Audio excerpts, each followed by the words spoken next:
Welcome back. Today we will be dealing with the structures and institutions as mentioned under the Indian Constitution. Here in this part we will see how the three organs of the government, namely the executive, legislature and the judiciary, are organized within the Constitution.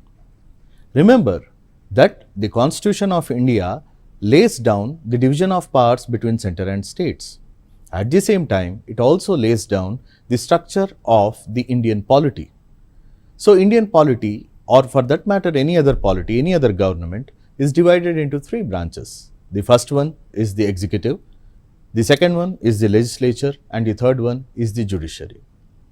The executive is entrusted with the task of executing the laws as made by the legislature.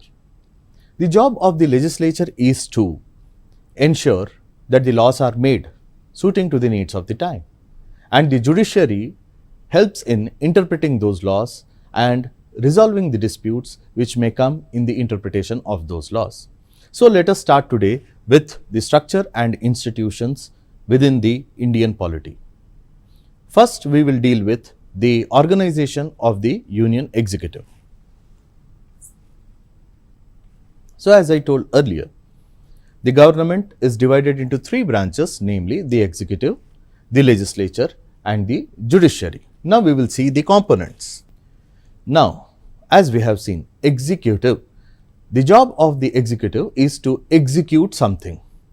What do the executive in a political system? The job of the executive is to implement the state policy or the law as made by the legislature from time to time. So, implementation authorities are called as the executive. So, here within the executive, we can see that there are two divisions. One is the political executive, the other one is the real executive, or also known as the bureaucracy. The political executive is responsible for implementing these policy decisions, whereas the day-to-day functioning etc. is being looked after by the real bureaucracy, that is the real executive. So, the job of the executive is for implementation of the laws or the state policy. The task entrusted to the executive branch of the government is to execute the laws as made by the legislature and the policy decisions as made by the government from time to time. So, no law is good or no state policy is good until and unless you execute them in the long run. So, you require officers or authorities who have the power to execute those policy decisions and laws. That is the job of executive. Now, here we will be only dealing with the political executive, which consists of the president, the vice president and the council of ministers. So, now we will see what are the authorities and what are the eligibilities of the president, vice president and also the council of ministers. Now, first we will look into the aspect of president. So, here we can see that the constitution makers have specifically ensured that we copy something called as parliamentary form of government, where there is no hereditary ruler and it is a republic, that is the head of the state is elected by the people at large. Now, in India, the constitutional head of the state is known as the president.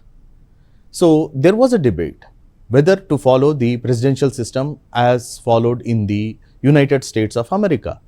Later on, they found that following the model of the United States of America, we will have a very strong figurehead that will be the president, and it is not possible to have authority vested in the single person in a polity like India.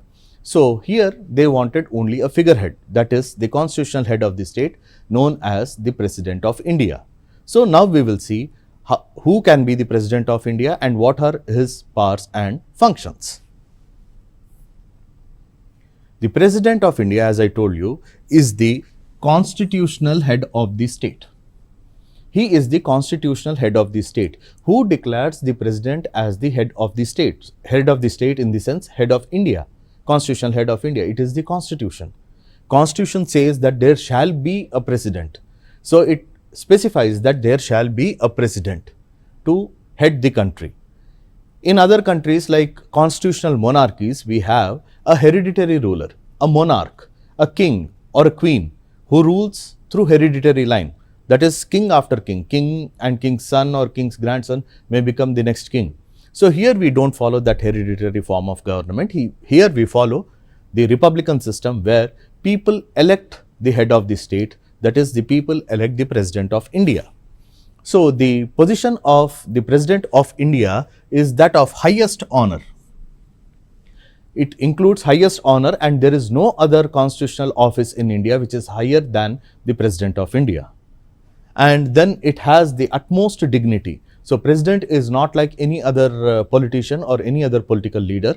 He has a separate dignified role to play in the Indian political system. Then it is the office of highest prestige. So it involves certain kinds of honors, certain kinds of protocols, certain kinds of warrants of precedence which are followed. So president of India is also called as the first citizen of India. So he is a civilian who has been indirectly elected by the people to head the constitutional state. Now, he is the head of the union executive. He is the head of the entire union executive. The entire union executive is headed by the president of India, who is the constitutional head of the state. So, all the executive power vested in the union executive branch of union government, that is the central government, is vested in a single authority called as the president. So president is the head of the union executive branch. Then all the executive powers are vested in him or her. It can be a woman or it can be a man, doesn't matter. So all the executive power of the union government is vested in the president of India. Similarly, in the states you have the governor who is treated as the constitutional head of the state. So now we will confine ourselves only to the powers of the president of India. Now what are the qualifications for a person to become the president of India? First and foremost, he should be a citizen of India. He should be a citizen of India who is born in India or who has acquired the Indian citizenship. A foreigner cannot become the president of India. And then he should have completed or she should have completed 35 years of age. He should have completed 35 years of age. Why this age limit is imposed is, some people may find it confusing that for Lok Sabha MP you have only 25 years, but to become the president of India it is 35. Why? Because it requires certain amount of maturity in thought and action. So therefore the minimum age prescribed is 35. So a person who has completed 35 years of age is eligible to become the president of India, or he is eligible to contest for the presidential elections. And he should be qualified to be an MP of Lok Sabha. He need not be an elected MP, but he should have all the qualifications prescribed for a person who is contesting to the MP seat of Lok Sabha. Now here it may be confusing that Lok Sabha, he is not the member of Lok Sabha, but nevertheless he has an essential role to play in the Lok Sabha. So now this particular sentence means that these qualifications, the qualifications which are laid down in the constitution are not only sufficient. You should have the qualifications or a person fulfilling the qualifications as laid down under the Representation of People's Act. So it says that he should be of sound mind, he should not be undischarged, insolvent. So all these other requirements are there. That also goes into the picture whenever a person wants to contest as the president of India. Then he should not hold any kind of office of profit. Now here office of profit means any particular office which or any particular authority which can alter the decision of the others or which can influence the decision of the others. So it has been held by Supreme Court that sitting MPs, MLAs, Prime Minister of India also, if he is contesting for presidential elections, those kind of officers cannot be treated as officers of profit. But in other cases, if he is head of any particular corporation, any government entity, etc., those are treated as officers of profit. So therefore, a person must not hold as on the date of election or him being elected as the president as holding office of profit. He should not be holding any kind of office of profit. That is one kind of requirement which is then elections. The entire procedure for the conduct of presidential elections is done by the Election Commission of India. You have the Presidential and Vice Presidential Elections Act, which deals with the legal framework as to how the actual process has to be done. So here, President, as I told you earlier, President is not directly elected by the people of India. There was a debate during the Constituent Assembly as to who should we follow a system where, like America, where we can directly elect the president, or a system where we are going to indirectly elect the President of India. So, direct election of the President of India would mean that you will have another authority other than the Prime Minister who will be directly elected, and there is a chance of power struggle or rift between both of them. So, to avoid that particular situation, what they have done is they have made President as the figurehead or the constitutional head who will be indirectly elected by the people. How? That is through a body called as Electoral College. Now, Electoral College consists of elected members of Parliament of both the houses, that is Lok Sabha and Rajya Sabha, and also elected members of state legislative assemblies, or also known as the MLAs. So, here we will see that elected MPs of Rajya Sabha. So, the 12 nominated members of Rajya Sabha don't have any kind of say, or they cannot vote in the elections for the President of India. Then elected members of Lok Sabha, they also have the right to vote or participate in the elections of the President of India. Then you have state MLAs. Here we will see that the members of state legislative councils, that is MLCs, are not eligible to vote in the presidential elections. It is only the state MLAs. It is only the state MLAs who can participate in the election. Then, what is the process? So, here in normal elections to the legislative assemblies or MP or MLA elections, we will find that generally we follow a system called as first past the post system. That is, whoever gets the highest votes is declared as the winner. But here when we talk about the presidential elections, we have a unique method known as proportional representation by the means of single transferable vote through secret ballot. Now, what does this mean? Proportional representation, that is, each state will have the representation in, or the number of votes in correlation to its population.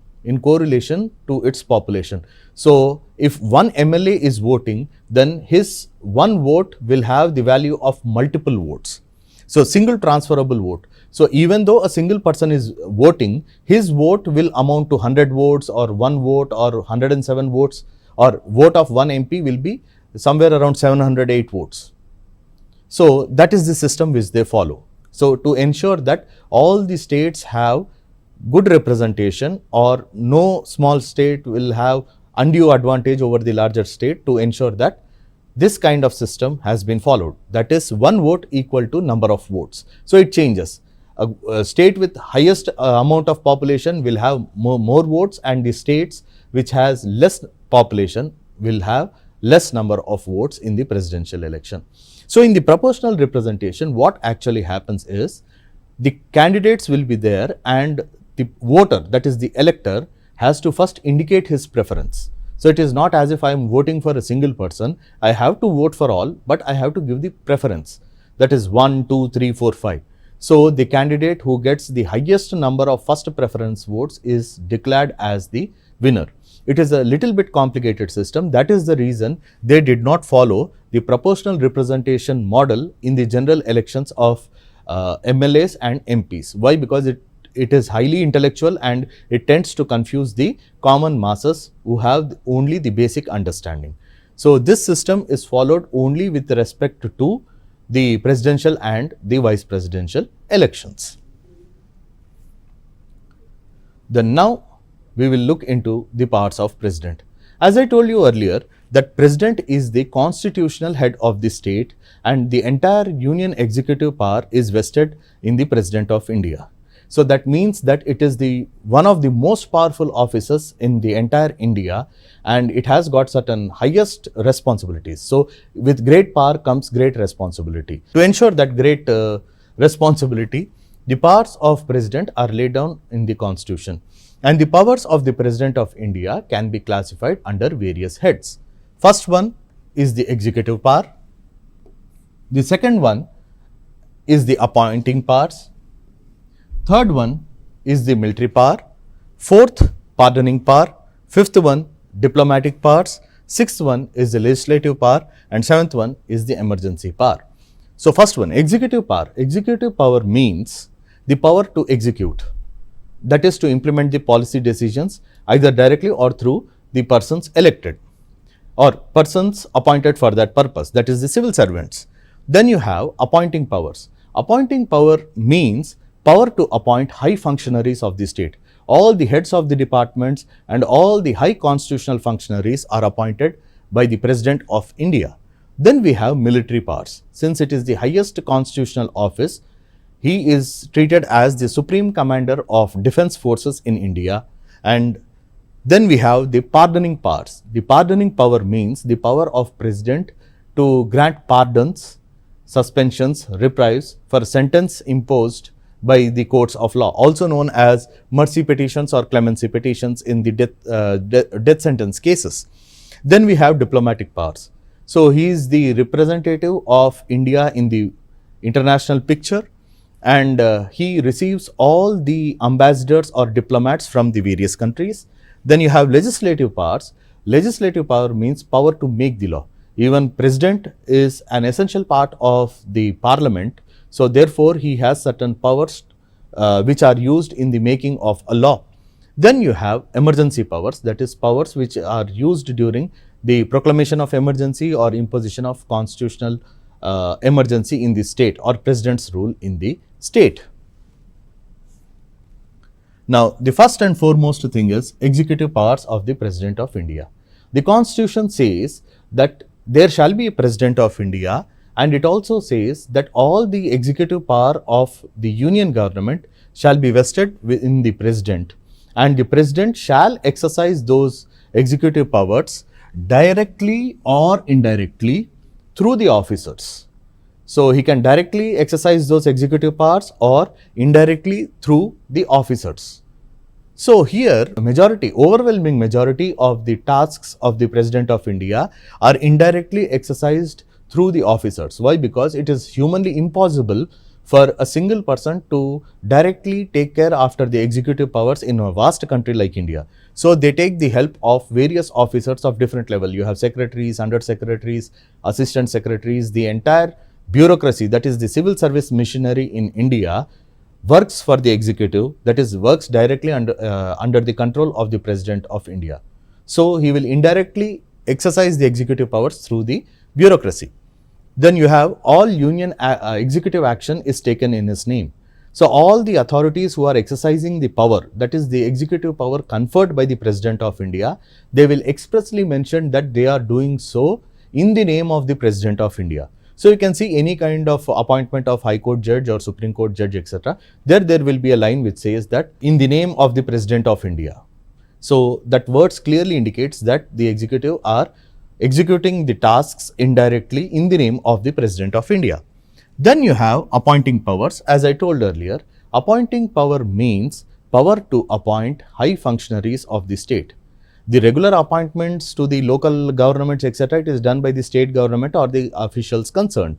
But when it comes to the high constitutional functionaries or functionaries under the Indian Constitution, that job or that power is vested upon the President of India. So he appoints high officials like judges of Supreme Court and the judges of High Court. Not only judges, he also appoints the general for the defense forces, the heads for the defense forces, the Comptroller and Auditor General of India, and the Chief Election Commissioner and the other election commissioners, Chairman of Union Public Service Commission. So there are many high constitutional officials or authorities who are directly appointed by the President of India. So here we have executive power which is vested in the President and which is exercised by him directly or indirectly. Then you have appointing powers, that is power to appoint the high functionaries or high dignitaries under the Indian Constitution.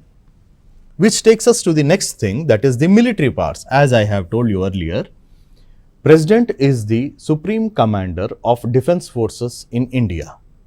So all the defense forces are subject to the authority of the President of India. So that is the reason frequently we find that President visits the various military establishments, naval establishment, air force, etc., and exercises his symbolic authority as the supreme commander of defense forces in India. So that is the reason in the Republic Day parade also we will see all the defense forces will directly salute to the President of India. Why? Because she has that authority. She is the supreme commander of defense forces in the country. Then the President can declare war or conclude peace with any country. The authority to declare war upon a particular country is vested with the President of India. Declare war or conclude peace. So if they want to cease the hostilities and stop the war, they can conclude peace. However, the President cannot do so unilaterally. He has to take the prior approval of the Parliament, or the parliamentary approval is very much necessary for the President to declare a war or to conclude peace with any kind of country which was hostile. So, being the supreme commander of defense forces, it is his job to ensure that the security establishments in the country are run properly through proper officials. Which takes us to the next power, that is pardoning power. So, President has power to grant pardon, reprieve, respite, etc. So, President, since he is the highest constitutional authority within the Indian polity or the constitutional head of the state, he will have authority to grant pardon. That is, he can pardon a person who has been convicted by the courts and he can release him from the imprisonment, or he can take away his sentence. Then you have reprieve and respite. He can suspend the sentence, he can reduce the sentence, or he can remit the sentence, that is total term can be reduced and then he can commute. So from death penalty he can make it as life imprisonment. So all these things come under a category called as mercy petitions or clemency power of the President. So mercy petitions.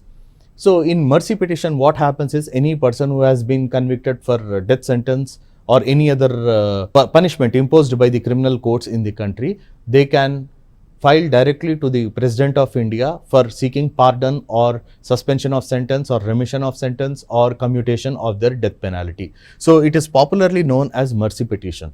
However, we must see that here, while dealing with the mercy petitions, the President is not acting as a court above the Supreme Court of India.